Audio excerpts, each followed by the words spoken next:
What's the most rewarding part of being involved at the Arc? Yeah. Oh, there's a lot of things I think I could say in that, but I would say just the relationships I've built over the years. There are some people. I actually had a gal who I had served many years ago when I first started at the Arc 19 years ago.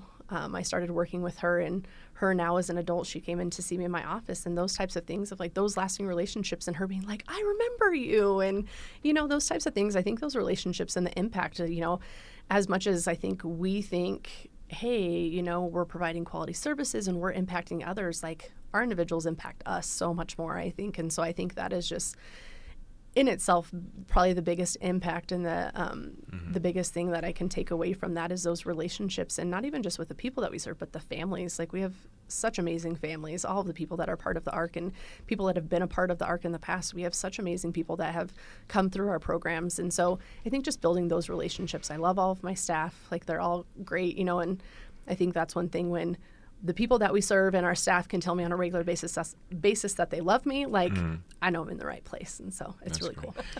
Welcome to Payrock, Wyoming Spotlight on Casper businesses and nonprofits, where we shine the light on incredible people that make our community thrive. Today we have another special guest. We have Bethany Young, who is the executive director at the Arc of Natrona County, who is involved in a much-needed organization helping people with intellectual and developmental disabilities. Bethany, thank you for being here today. Yes, thank you for having me.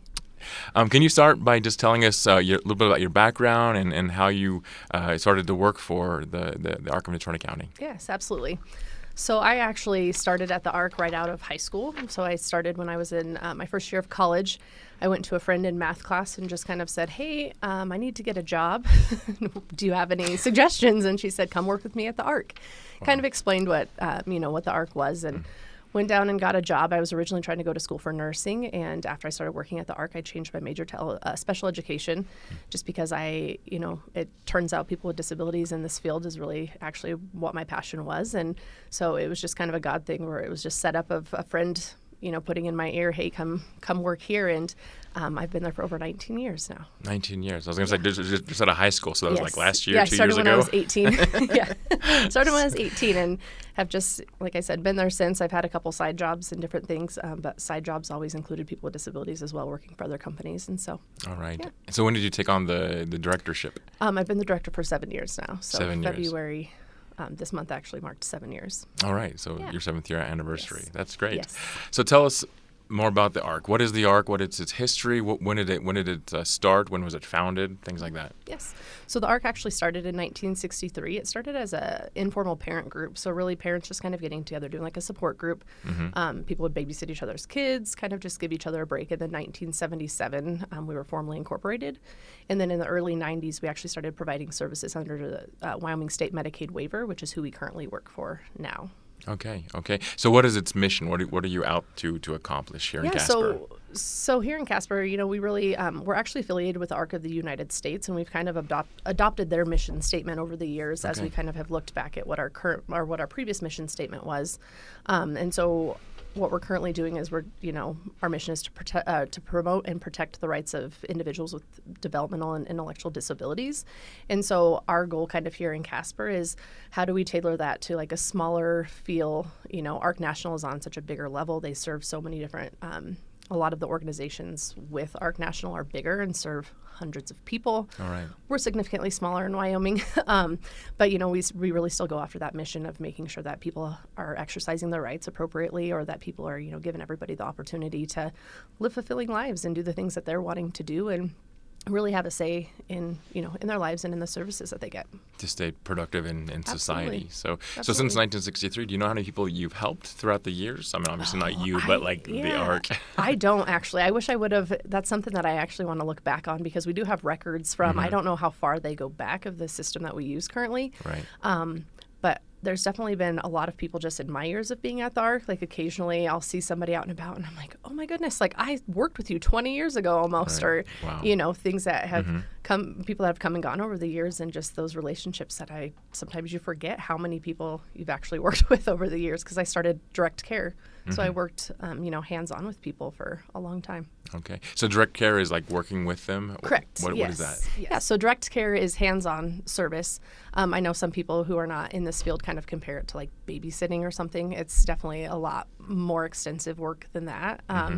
We just provide direct care support. So when I first started back in, when I was in college, I worked at our after-school and summer program. So we work our inclusion program, which runs after school and summertime, still currently to this day also does school-age children. So typically around 5 or 6, all the way up to the age of 21, because according to the waiver in World of Disabilities, you're an adult once you're 21 as opposed to 18. Okay. And so that program goes until you turn 21, and then you age out into different adult services. And so those programs, after school, they come and hang out and whatnot until parents get there from work. And then in the summertime, we have like a full-time program that functions.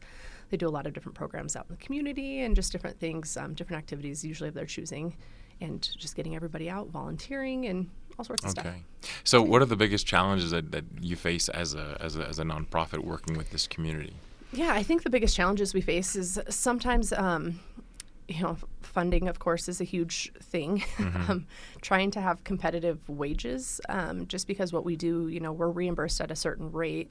And so to be able to keep up with competitive wages of, even fast food restaurants pay significantly more than we can pay. The work that we provide is the qualifications and the training, all the things that people have to do is so much more extensive, but we're able to pay what we're reimbursed at essentially. And so it just makes it a challenge trying to keep employees. We're really fortunate right now that the group that we have a couple newer employees, but like our administrative team, at the lowest, or I guess 7 years is the least amount of time that our administrative team is, 7 years up to 25 years for the 4 administrative employees currently. And we have some employees that work direct care that have been with us at least a handful of years. Some of our outside providers have been with us for 10 or 12 years. And so we do have a good group of people that have been there for a long time. But to keep and maintain those, unless people have a direct connection to the Arc or have been in this field before, we get a lot of people that are, just needing a job type of thing. And sometimes it's just not the best fit. It's a lot of work, and people need to make more money these days. And so I would say employment is a huge thing, trying to keep employees and making sure that we can, what we're able to do when it comes to benefits and those types of things is nothing compared to what other companies and places can do, which creates a huge challenge as a nonprofit. I can imagine that. We've been looking at starting a nonprofit as well, and trying to get my mind around what's the space. And it's true that hiring people at a wage that is in proportionate to the work they do, the involvement they have, the emotional connection they have to have with the people they work with. It's not easy when you're competing with McDonald's or whatever. Not that but it's a challenge. And so is most of your funding through private grants, or how do you fund your activities? Yes, so we do get some grant funding, and it just kind of depends on what grant. Grants are never guaranteed. We've been really fortunate to get some consistent grants over the years, which is awesome. But it kind of just depends on what we're looking at doing and what grantors will fund at that time. And so, we had at one point we were covering outside activities, and so we still received some funding to be able to do that again. But the board that decided on those that amount of money was just like, we don't fully agree with having to pay for these activities, while other people were like, let's give opportunity to these people, And so I think one thing that people forget or maybe don't fully understand is a lot of our individuals don't have an income. If they do, it's very minimal. We have some individuals that work, but they can only work minimal hours, whether that's due to behaviors or just the capacity to be able to, work a full schedule. And so I think people sometimes forget that when they're looking at funding for different things. We're just kind of unique in that request of, we need the extra support to do these things, because not all of our people live with their families, or their families might not have extra money. Like, I think a lot of parents plan on okay, by the time your child's 18, they'll probably be out and having a job, or even if living at home, still being able to get some sort of income. And, our families, may have their child living with them the rest of their lives. And so having to, have that financial support for them for their whole lives too is something I don't think parents initially plan for. Right. Absolutely. Which makes it, kind of a challenge for some people. And so having the grant funding to support some of those things, and the grant funding to even just support our offset of some different costs of mileage and different things like that are huge for our organization. Right. So bringing visibility to what ARC does is probably vital for what you're doing. And it's one of the reasons why I wanted to do this podcast with you, because I know that, the work that ARC is doing needs to be, shared as far and as wide as possible. So I will say, if you're watching this, please like and subscribe to this and comment on, what you're hearing throughout this podcast, because it might seem insignificant to you, but it does help. It does help the algorithms and things like that. I won't get into that, but it does help bring that message farther and wider and brings visibility to the ARC, and someone that wants to maybe support them. And we'll talk about sponsorship activities and your annual event here in a minute. But if you don't know what you don't know. So if you have a minute, please share this video with your friends and also comment, because it does bring visibility to the ARC. So what are the things that you do in the community to advocate and to empower these individuals that have these disabilities? Yeah, so that's one thing that I think we're kind of focusing more this year of getting out in our community. So that's something that when I took over as director, I kind of was thrown into the position kind of last minute of, hey, we need you to take this position. And so there was not really training or anything that came with me taking over. I had been with ARC for a really long time. But in that, I think that I was just kind of navigating things kind of blindly with that, of not fully understanding the importance of the community contacts and some of those things. And so I was trying to just, keep the boat afloat at that point, and trying to, I had two positions at that point. I had my old position plus being the director, trying to, hire people and do some different things. And so we were kind of in an interesting spot, when I took over. And so I'm really starting to see too, as funding changes, there's some grant funding that we no longer qualify for just due to some changes of what people decide that they want to fund and different things like that. And so we took some financial losses and hits last year with losing some individuals as well. And so things just kind of shifted. And so it has really, been on my radar and, in my heart to really get us out there more and make people more aware and try to rebuild our donor base this year. So that's something that, I guess I don't have a history on what exactly that looked like in the past. We would social media and talking to people here and there, different types of things. But I think this year is a focus that we have in 2024 is really getting out there and telling people who we are. That's great. And I do see it popping up in my feed on Facebook more and more. Awesome. So you are getting out there and sharing the stories of people that are affected by your nonprofit, as well as the staff members, things like that. So what you're doing is working. So keep that up. So talk to us about the programs. What do you focus on? What are the different activities? I think that you mentioned a couple of them. You have a summer camp, things like that. I know that because I've been to your website. Yes. But you have a great website, by the way. Thank you. Yes. Town Square does our website. Yes. Yeah. As a plug for Town Square. Yes. No, so we, like I said earlier, we have an after-school and summer program that is for school-age children. So, just coming in and doing different activities. It's really tailored around what our people want to do, but we have an adult day program that runs 21 and up. So it's kind of similar function to our inclusion after school summer program, where individuals come in. We really push getting out in the community. A lot of our individuals love doing activities, love doing all sorts of things, but how else can we get them out in the community where they're giving back? So we've been doing a lot of volunteer opportunities in different things, really having them hang out in different places that would be age appropriate. So, we work with adults, but it's not always age appropriate to go do certain activities, that I think people would say, oh, people with disabilities, this would be good for, and not recognizing that adults with disabilities still like things that every adult likes, and that it doesn't actually matter what their disability is, that they're still in the same, they still have the same interests in a lot of those different things. And so really recognizing that, and I think giving those opportunities. They go out and do horseback riding. A lot of our people like to fish. They do a lot of fishing in the summer. They go out to the lake. Like I said, volunteer opportunities. They love volunteering at the Food Bank of Wyoming, and the Food Bank actually had done a big article on them in the newspaper the end of 2023, which is really cool. They go out, and in their time, our group will make enough boxes to fill one of their mobile pantries. And so I think those things, just giving them some understanding and satisfaction of being able to give back to the community as well. So those types of things are really important with our programs. And just anything really that anybody's interested in doing, we want to give the opportunities to try different things and kind of support that. So that's great. Do you have any stories of how this has affected some of the people that you're working with? I know you can't give names for privacy's sake, but can you share some things? Yeah, absolutely. So actually, with some of our funding, I have to keep different statistics and different things, right, for grants. And so I was looking back from some funding request we just did, and it was looking back to negative behaviors that we have from one of our individuals in particular, that when they're not out and active and doing things, it's just a lot more of a struggle for them. And so the grant funding to be able to get people out and do different things, which then includes, reimbursing for the activities or reimbursing the employees for mileage, because we're asking our employees to drive all around to do all of these things. And so being able to reimburse their mileage so they can pay for their gas and different things like that is huge, because then it gives the opportunity to be able to get our people out. And so we saw a huge decrease.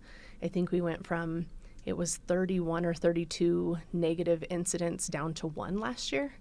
And so I think just over the years of just being able to get people out and different things, and a lot of that is not just keeping people busy, but I think giving people the opportunity to build relationships in our community, and having some education maybe to the people around us of like, hey, our group's coming and, they go to the Gaslight and play arcade games, and everybody there's like, oh, I saw your people out, and they know them by name now. And so just building some of those relationships too, I think takes off some stress from our people of, hey, we go in and people call us by name and recognize us, and we can have these conversations and relationships. And it doesn't make it so secluded, I guess I would say, because I think that's a huge problem, is that when you work with people with disabilities, sometimes it feels like there's some seclusion there, even if it's not intentional by others. And so I've noticed a lot more of people, including our people, and like I said, hanging out in different places and just kind of building some of those relationships, I think is huge for our people. So it's really increased social skills, all different types of things. But like I said, a huge increase in some negative behaviors that we saw happening too, which has been awesome. That is good. So you said that the age range is from 7 years of age to 24, 25, is that what you said? Well, we actually serve all ages. Okay. Yes, we serve all ages. In our after-school inclusion program, it's school age, so typically 5 to about 21. And then our adult day program, 21. I think the oldest individual currently we serve is 76. Okay. So, and she comes in and still just, hanging with everybody. And we have kind of a younger, I would say early 20s to mid 30 population currently of individuals in our adult program. But it's great. It's, you see everybody kind of looking out after everybody and the relationships that they have built. It's really cool. It's fun to see. Do you have any advice for people in the community that if we go into the Gaslight and we see them at the playing the arcades or anywhere in town, what's the best way to approach these people? Yeah, absolutely. No, and I love that question. I definitely think just being open, kind, even a smile can go a long way of just being accepting. I think sometimes just as humans, we don't understand. When we don't understand something, sometimes we come off maybe rude, and it's not because we're trying to be rude. I think just not having knowledge on a person or a disability or a situation just makes us kind of uncomfortable, right? Or maybe act different sometimes. And so I think even just being welcoming and saying hi to our group of people, or, not even necessarily going up and being like, hey, who are you? We don't ever want to put our people in like an awkward position of giving out personal information, of course. But I think even just those simple interactions of, hey, how are you? Or, hey, I like your shirt today. Or great job with that. Or different encouragement and different things like that. I think just kind of building that bridge of connection and respect for each other, I think is huge, because I think at the end of the day, a lot of our people, us even, just want to be respected and have relationships and different things. And so I think that's huge for our people to be able to have those interactions and encouragement from people, even that they don't know. I think that goes a long way. So just being kind. Right. Just treat them like anyone else. Absolutely. Absolutely. That's good advice. Yeah. So how else can we get involved? I know you have some annual events coming up. So as a community, how can we support what you're doing concretely? Absolutely. So you actually mentioned a little bit ago Art Camp, and so I got busy talking on other things, so I will actually go back to that real quick. So Art Camp, we have our annual Art Camp on Casper Mountain every year, so we're always needing funding for that. It is definitely a big production to put on. It costs a lot of money, and we definitely have some grantors that are helpful with that, but there are always some extra costs and different things that the art covers. And so, and we make sure that the camp is able to be attended by anybody who wants to come, so it's extremely cost effective. So for one individual, it's only $25 for the whole week. That includes all meals, anything that is, crafts, t-shirt, all of those things. And then for a family, so any family with 2 or more individuals, $45 for the whole week. So it's extremely cost effective. Like I said, we also do scholarships if that still is, a price that people are not able to do. We are happy to do a scholarship as well for that. And so we open it to the whole community. So that's one thing that I think is unique about Art Camp is there's a couple different camps around. But our camp really focuses on opening it to the whole community. So we drop off applications at all other programs and want to make sure that everybody is invited. So we typically have people come from other programs that aren't served by the ARC and come up with their own providers even, which is awesome.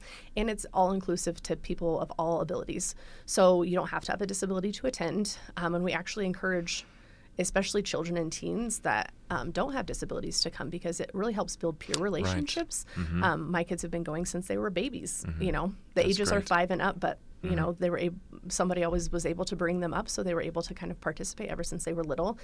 And it's just, again, it just goes back to the education piece and giving people some education on people with disabilities and being able to just treat them just like they are any other individual. And so trying to just create and really focus on the inclusion piece and less on secluding our people from others. So we can volunteer or participate in this camp as well? Yes, absolutely. So yes, monetary donations and all of that are greatly appreciated, but we also always need a lot of hands on deck when it comes to making it all run. So whether that's helping in the kitchen, we can always use help in our craft cabin.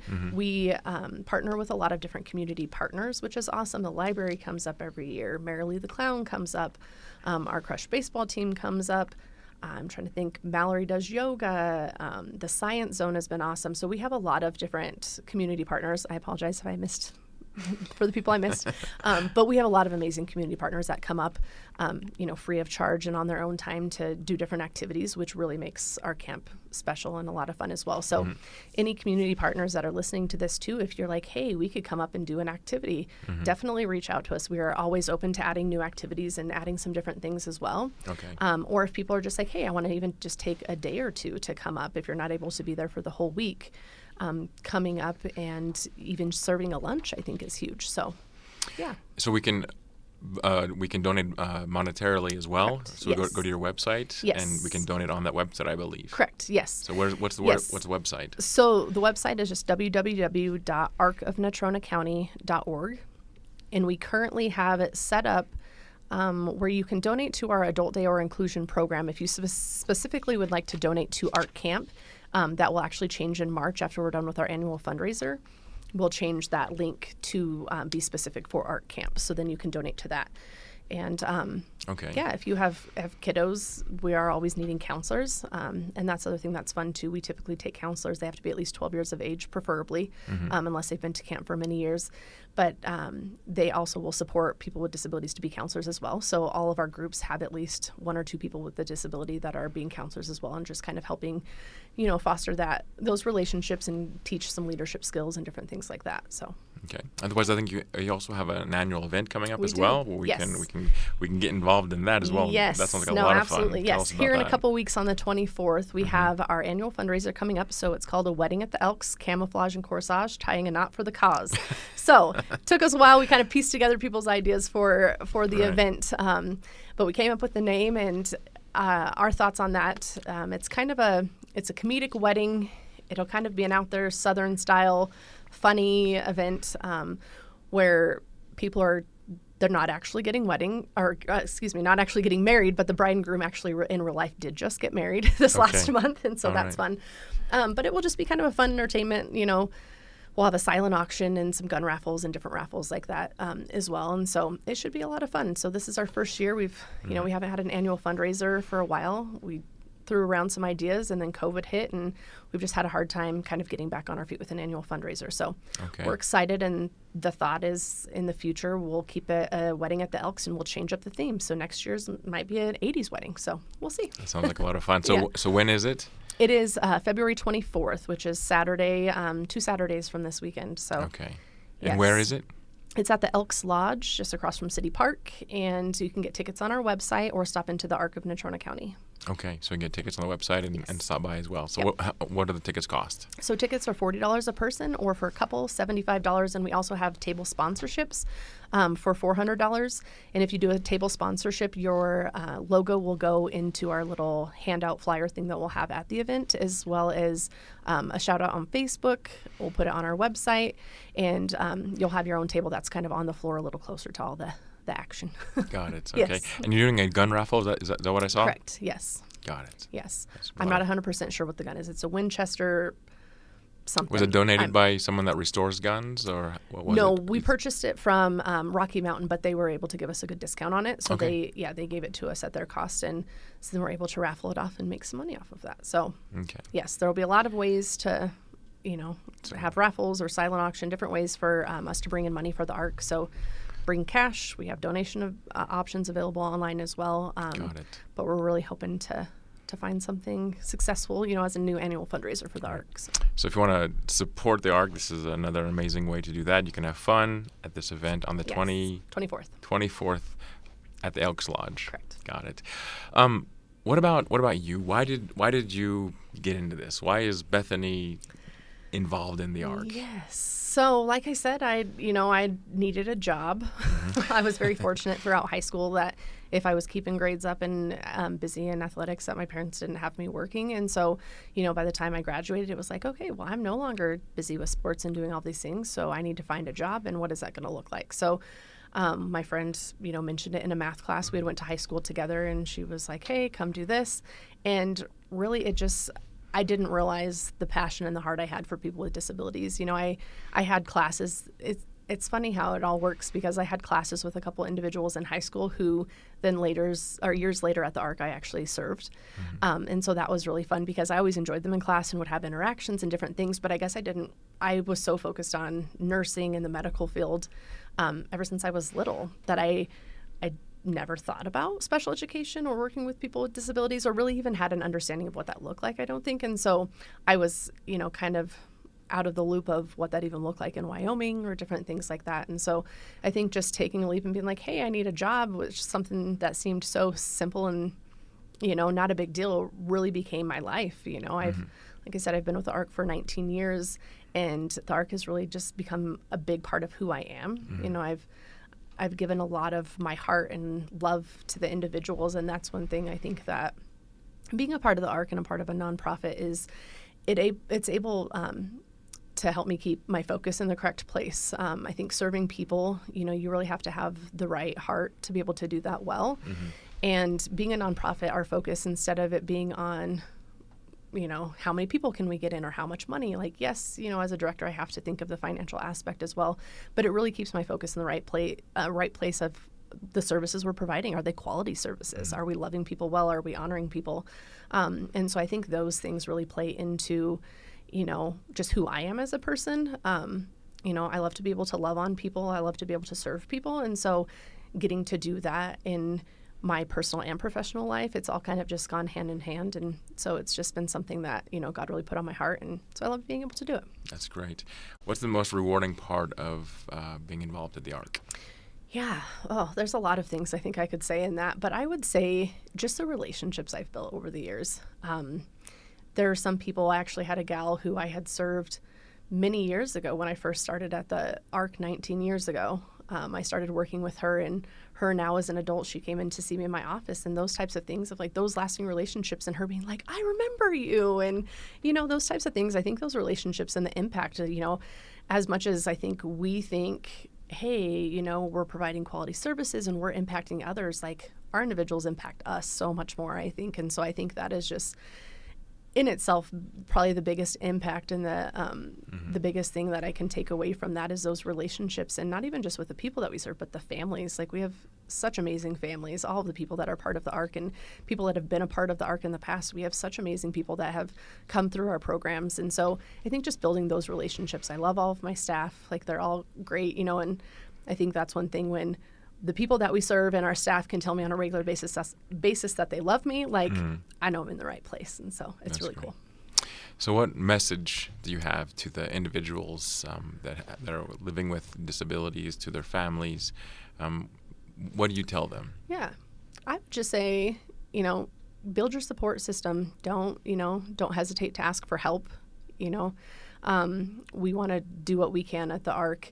But I think even outside of that in the Arc, I'm always open, like a phone call away to our families of like, hey, call if you have something personal going on. It doesn't even have to be related to your kids. So I think just building good support systems and just knowing that there are good resources and good people out there that want to help. And so don't ever hesitate to ask for help or to feel like you're being a burden or anything of the sort. And to all of our individuals, just know how awesome you are and how impactful you are to our community, and just how much you carry and just how much greatness there is. Mm-hmm. Yeah. Okay. Well, thank you, Bethany, Yes, for absolutely. being on our podcast today, and thank you for joining us. If you're a business and you want to support the Arc, reach out. They have many opportunities where you can donate your time and your services or your products toward the camp they have in the summer. If you're part of our community and you want to support them at their annual event, their annual fundraising event, check out their website. You can donate online. You can buy tickets. And thank you for being here. Share this video, like and subscribe, like I say every time, because it does help. It might seem insignificant, but it does help Bethany. It helps her team. It helps the Arc. It helps spread this message farther and wider, and that people this brings more visibility to what they're doing. So thank you very much. I'll see you in a couple weeks.